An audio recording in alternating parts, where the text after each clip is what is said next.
এখনও হয়তো বা 300 আসনের আমাদের ভাইটাল প্রার্থী এখন পর্যন্ত হয়নি, তবে আর সময় আছে।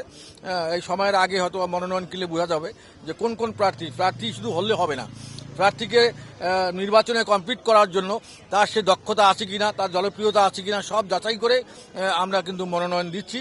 এখন মনোনয়ন কিন্তু অনেকে কিনছে, কিন্তু মনোনয়ন চূড়ান্তভাবে যখন সিলেকশন হবে তখন ভাইটাল প্রার্থীদেরকে আমরা মনোনয়ন দিব, যারা বিজয়ী হওয়া বা সম্মানজনক অবস্থানে যাওয়ার মতো সক্ষমতা রাখে এই ধরনের প্রার্থীকেই কিন্তু মনোনয়ন দেওয়া হবে। সেটা 300 হতে পারে, 200 হতে পারে, 250 হতে পারে, এটা আমরা এখন বলতে চাই না। তবে আমরা যদি এই সিলেকশনগুলো সঠিক দিতে পারি, আমরা বিশেষ করে রংপুর ডিভিশনে যদি আমরা সিলেকশনগুলো সব ঠিকভাবে দিতে পারি, তাহলে ইনশাআল্লাহ জাতীয় পার্টি অত্যন্ত ভালো ফলাফল করবে, এটা আমরা প্রত্যাশা করি। আর এই বিশেষ করে ট্যাগ দেওয়ার রাজনীতিটা বন্ধ করতে হবে। আজ ট্যাগের রাজনীতি আজকে 54 বছরে বাংলাদেশ ধ্বংসের দ্বার প্রান্তে নিয়ে গেছে এই ট্যাগের রাজনীতি। আজকে বাংলাদেশের একটা দেশ নাই, এটা কোনো ল অ্যান্ড অর্ডার সিচুয়েশন নাই, কোনো নির্বাচন কমিশন সঠিকভাবে কাজ করতে পারছে না, আমার সংসদ কাজ করতে পারছে না, বিচার বিভাগ কাজ করতে পারছে না।